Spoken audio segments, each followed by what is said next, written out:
चलिए, तो आज हम सीखेंगे कि एडीसी कोर्स में जो है क्या क्या पढ़ना है और इसका सिलेबस के बारे में जानेंगे। तो सिलेबस सबसे पहले हम लोग जान लेते हैं कि ये आखिर एडीसी कोर्स होता क्या है। एडीसी कोर्स का मतलब हो गया advance diploma in computer application. जैसे पहला क्लास आपको सिलेबस में तो यही पढ़ना है कि आखिर आपको जानकारी होना चाहिए कि एडीसी आखिर होता क्या है। तो इसका नाम है advance diploma in computer application. जैसे डीसीए होता है diploma in computer application, DCA में हो गया डिप्लोमा इन कंप्यूटर एप्लीकेशन, लेकिन एडीसी हो गया एडवांस के लिए, नॉलेज के लिए।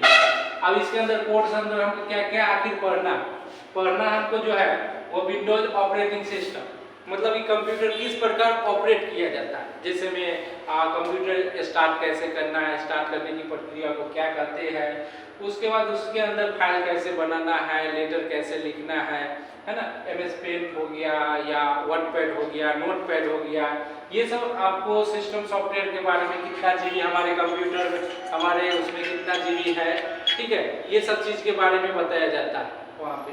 हेलो, इसके बाद हमको जो है ये फाइल कैसे बनाना है, डिलीट कैसे करना है, वापस कैसे लाना है, हमारे कंप्यूटर में जो है कितना जीबी रैम है, हार्ड डिस्क कितना है, हम बेसिक हमको जानकारी होना चाहिए सिस्टम के बारे में कि इस प्रकार कंप्यूटर ऑपरेट होता है। वहाँ पे बोलता है view basic information about your computer, आपके अंदर कंप्यूटर के अंदर क्या क्या फीचर्स इसके बारे में जानकारी होता है। उसके बाद सेकेंड में आता है fundamental of computer. Fundamental of computer, computer के इतिहास के बारे में जानकारी मिलती है। जैसे में हमको कंप्यूटर क्या है, कितने प्रकार के होते हैं, कितने जनरेशन में कौन से कंप्यूटर आया, कंप्यूटर का जनरेशन कितने प्रकार के हो रहा है। उसके बाद इसमें जैसे प्रथम इलेक्ट्रॉनिक कंप्यूटर कौन सा था, डिजिटल कंप्यूटर कौन सा था, भारत में कितना स्थान कंप्यूटर का, जीके जीएस, ये जीके जीएस आपको यहाँ पे काम आएगा बेल्ट्रॉन में। आपको बेल्ट्रॉन जो होती है इसके बारे में भी हम चर्चा करेंगे कि आखिर ये है क्या। इसके बाद हम ये सब जान लेते हैं, उसके बाद आखिर बेल्ट्रॉन पे फोकस करेंगे कि आखिर ये बेल्ट्रॉन है क्या और डाटा एंट्री ऑपरेटर है क्या, ठीक है। फिर हम इस पे ध्यान देंगे। तो आपको फंडामेंटल ऑफ कंप्यूटर जो input device, output device, processing device है ना, वहाँ पे बहुत सीपीयू क्या होती है, कितने प्रकार की होती है, ये सब बारे में हम फंडामेंटल ऑफ कंप्यूटर में जानेंगे। अगला आता है हमारा जो टॉपिक वो नंबर सिस्टम। नंबर सिस्टम में आ जाता है कैलकुलेटर आ जाता है। उसका नंबर सिस्टम आपको जैसे आपको कंपटीशन की तैयारी करिएगा तो बाइनरी नंबर सिस्टम, जैसे कंप्यूटर जो भाषा समझती है बाइनरी नंबर सिस्टम समझती है। इसमें हम बाइनरी नंबर सिस्टम क्या होती है, ऑक्टल नंबर सिस्टम क्या होती है, hexa and decimal number system क्या होती है, ये सब बारे में इसके अंदर हम अप्रूव करके भी और सीखना भी है कि आखिर हमको कैसे निकालते हैं, बाइनरी हो, ऑक्टा हो, डेसिमल हो, हेक्सा, ये सब इसके अंदर सीखेंगे। अगला सिलेबस हमारा है माइक्रोसॉफ्ट ऑफिस। एमएस ऑफिस जो है वो हमारा जो है, इसका नाम ही है एमएस ऑफिस। एमएस ऑफिस मतलब क्या, जो आपको पूरा ऑल इंडिया लेवल में जो अच्छे से काम कर पाए, वहाँ पे हर एक डिपार्टमेंट में ऑफिस का यूज है। आप कहीं भी चले जाइए, किसी भी क्षेत्र में चले जाइए, आपको ऑफिस आना चाहिए अच्छे यूज करने। जैसे में यहाँ पे हो गया MS Word, MS Excel, MS PowerPoint, MS Office, ये आपको जानकारी होना चाहिए। जैसे में एमएस वर्ड आखिर क्या है, एमएस वर्ड जो है ना, आगे पढ़ेंगे कि आखिर ये होता क्या है, इसके अंदर क्या क्या काम कर सकते हैं। जैसे आप इसके अंदर डॉक्यूमेंट बना सकते हो, रिज्यूम बना सकते हो, बायोडाटा बना सकते हो, पॉम्पलेट डिजाइन कर सकते हो, बैनर बना सकते हो, सर्टिफिकेट डिजाइन कर सकते हो, लेटर मतलब कि डॉक्यूमेंट से संबंधित आप क्वेश्चन टाइप कर सकते हो, किसी प्रकार का टाइपिंग वगैरह इसमें आप हिंदी कर सकते हो। किसी भी आप 10th 12th का जैसे क्वेश्चन जो बनता है वो सब आप आसानी से किसी भी सब्जेक्ट का बना सकते हो। यहाँ पे डॉक्यूमेंट से संबंधित सभी काम कर सकते हो। अगला सिलेबस है एक्सेल। एक्सेल क्या होता है कि आप इसके अंदर जो पढ़ोगे एमएस एक्सेल में कि आप एमएस एक्सेल आखिर है क्या, रो एंड कॉलम पढ़ोगे, इसमें बहुत सारे फार्मूला होता है, फार्मूला फंक्शन पढ़ोगे, बिलिंग से संबंधित काम करोगे, इसमें एमआईएस बनाइएगा, मैनेजर इंफॉर्मेशन सिस्टम इसके अंदर, मतलब बहुत एमआईएस बहुत इंपॉर्टेंट चीज होता है। एमआईएस जो होता है मैनेजर इंफॉर्मेशन सिस्टम, आखिर उसके अंदर वेतन कैसे बनाना है, बिलिंग कैसे रिपोर्ट बनाना है, सैलरी शीट कैसे बनाना है ना, वहाँ पे बहुत कुछ रिपोर्ट कैसे होगा, फिल्टर उसमें बहुत इंपॉर्टेंट होता है। तो ये सब चीज एमएस एक्सेल में आप यूज करोगे। जैसे डाटा एंट्री ऑपरेटर का काम करना है तो हम एमएस एक्सेल पे ही हम कर सकते हैं। उसमें उसमें बहुत सारे एंट्री बेसिस होता है। आप जो है पार्ट टाइम काम भी कर सकते हैं। जैसे डाटा एंट्री का कोर्स इसी में हम लोग करवा देते हैं, ये DEO। अगर इस कोर्स को आप कर लेते हो अच्छे से डाटा एंट्री ऑपरेटर का, तो आपका इस घर बैठे ही आपके पास लैपटॉप होगा, आसानी से आप पैसा कमा सकते हो। पर एंट्री आपको पेमेंट, बहुत सारी कंपनी है मार्केट में, ठीक है। ये इसके बारे में बहुत कुछ हम बताएंगे, अभी हम लोग सिलेबस पे चलते हैं। आखिर ये MS पावर पॉइंट क्या होता है? तो पावर पॉइंट होता है कोई भी टॉपिक से संबंधित नोट्स बनाते हैं, PPT। जैसे आप मीटिंग वगैरह में अटेंड कर सकते हो, वहाँ पे यूट्यूब पे आना, यूट्यूब पे पढ़ाना चाहते हो तो आप PPT का हेल्प ले सकते हो, वहाँ पे प्रेजेंटेशन क्रिएशन कर सकते हो। इसके बाद आउटलुक है, ये भी जानेंगे आउटलुक में हम क्या क्या तैयार कर सकते हैं, पावरपॉइंट वगैरह बना सकते हो उसमें, है ना। इसके बाद हम लोग इंटरनेट चलते हैं, इंटरनेट में आके क्या पढ़ेंगे? तो इंटरनेट में जैसे सर्विस प्लस जाती है, वहाँ से अप्लाई कैसे करना है, रिसीविंग है तो डाउनलोड कैसे करना है, पैन कार्ड कैसे अप्लाई करना है, वोटर ID कैसे अप्लाई करना है।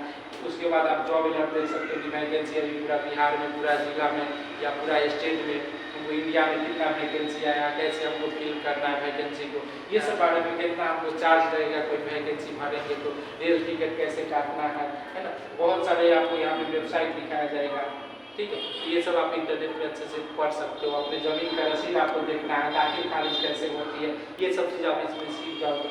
इसके बाद आता है सॉफ्टवेयर इंस्टॉलेशन अनइंस्टॉलेशन, मतलब कि कंप्यूटर में सॉफ्टवेयर कैसे इंस्टॉल करना है। यहाँ पर मोबाइल फ़ोन की बात नहीं है, क्योंकि मोबाइल फ़ोन में क्या होता है ना, प्ले स्टोर होता है और वहाँ पे आप आसानी से जो है ये सॉफ्टवेयर को मोबाइल फ़ोन प्ले स्टोर पे क्लिक करते हैं और सॉफ्टवेयर क्या होता है कि जो सॉफ्टवेयर की आवश्यकता होता है वो सॉफ्टवेयर आप मनचाहे इंस्टॉलेशन कर देते हो सिर्फ टाइप करने का। लेकिन यहाँ पे कंप्यूटर है, इसके अंदर कोई प्ले स्टोर नहीं होगी, कैसे सॉफ्टवेयर को हम इंस्टॉल करेंगे, इसके बारे में हम लोग इसमें जानेंगे कि किस प्रकार हम सॉफ्टवेयर को इंस्टॉल और अनइंस्टॉल करेंगे। अनइंस्टॉल का भी प्रक्रिया अलग होती है। जो सॉफ्टवेयर आपको कंप्यूटर में इंस्टॉल मतलब की आवश्यकता नहीं उसको हटा सकते हैं। अब यहाँ पे मोबाइल फ़ोन तो है नहीं कि आप वहाँ पे जो है पकड़ के उसको वहाँ से ड्रैग एंड ड्रॉप कर सकते हो, है ना।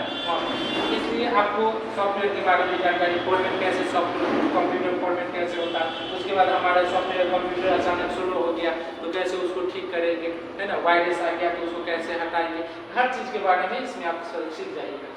इसके बाद हम लोग आते हैं टैली ERP9 और विथ GST। आप देखते होंगे टैली का मार्केट में बहुत सारे डिमांड है। आप कोई भी कंपनी में जाइएगा तो आप टैली का यूज होना चाहिए। बैंक के क्षेत्र में आपको बहुत टैली, जिनका अकाउंट है कॉमर्शियल का, एक सिलेबस ही आता है ये टैली, और टैली पढ़ लेते आप तो इसके अंदर आप परचेज कर सकते हो, एंट्री सेल्स कर सकते हो, एंट्री सभी प्रकार की एंट्री आप कर सकते हो। कंट्रा वाउचर इसके अंदर आती है, स्टॉक आइटम्स आती है, बहुत सारे इसमें क्रिएशन, प्लस में किसी भी आइटम्स पे आपको गुड्स ये GST लगाना और टैक्स लगाना। देखते होंगे हर एक प्रोडक्ट पे, लगभग प्रोडक्ट पे टैक्स लगता है, उसमें बिलिंग उलिंग कैसे निकालना होता है। आप 1 से 2 मिनट में बिलिंग निकाल के दे सकते हो। आप कहीं भी मॉल उल में जाइए या कोई भी प्रोडक्ट आप खरीदते हो तो वहाँ पे देखते होंगे टेक्स्ट कैसे लगाया जाता है। इसके बाद आप फोटो एडिटिंग का काम सीख सकते हो, उसके अंदर कि फोटो किस प्रकार की एडिटिंग होता है। पासवर्ड साइज फोटो देखते होंगे, कोई भी स्टूडियो में जाते हैं तो 2 से 3 मिनट 5 मिनट में बना दिया जाता है। आप ये सब चीज़ सीख जाओगे तो आप एक साइबर कैफ भी खोल सकते हो। साइबर कैफ खोलने के बाद जो है आसानी से आप ये सब काम कर सकते हो, इंटरनेट से जुड़ा हुआ काम कर सकते हो, फोटो एडिटिंग से संबंधित काम कर सकते हो, ऑनलाइन एंट्री कर सकते हो, बहुत सारे एंट्री घर बैठे आप पैसा कमा सकते हो। लेकिन आपके पास नॉलेज रहेगा तब तो आप कर पाओगे। हिंदी इंग्लिश टाइपिंग साथ में आपका होना चाहिए। स्पीड बहुत सारे कंपनी होता है जो आप घर बैठे काम कर सकते हैं, ठीक है। इसके बाद ये तो आप फोटो एडिटिंग समझ ही जाएगी। इसका HTML कोर्स होता है, HTML या फिर वेबसाइट वगैरह है, डिजाइन कैसे होता है वो सब आप सीख जाओगे। अब हम लोग चलते हैं बेल्टोन की। बिहार सरकार ये बेल्टोन जो है लगभग साल में बहाली होती है, यहाँ पे करते हैं।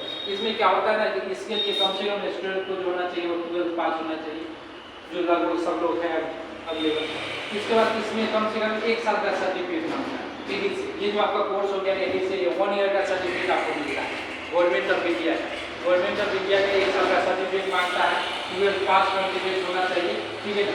वो फॉर्म को भर सकता है। मिनिमम एज होना चाहिए 18 साल। तो इसमें बहुत सारे लोग हमारे यहाँ से तैयारी कर रहे हैं, इसमें फोकस करोगे। इसका पोस्ट होता है एक्जीक्यूटिव असिस्टेंट होता है, डाटा एंट्री ऑपरेटर, जो कि आपको जिला ब्लॉक पंचायत लेवल पे बहाली करवाता है ना। यहाँ पे इसमें बहुत सारे फोकस होता है, ज़्यादा कुछ नहीं करना होता है। आप AD से अगर कोर्स कर लेते हो तो ये सिलेबस आपका कंप्लीट हो जाएगा। इसके अंदर तैयारी हो जाएगा, आपका फंडामेंटल आपका मजबूत हो जाएगा। इसके बाद आपका ऑफिस आ जाएगा, आपका डाटा एंट्री का काम आ जाएगा करने, है ना। ऐसे आपका लगभग 60 नंबर का क्वेश्चन होता है जिसमें से 30 नंबर लाना जरूरी इसमें से अगर आप 30 नंबर ला देते तो एग्जाम पास हो जाइएगा।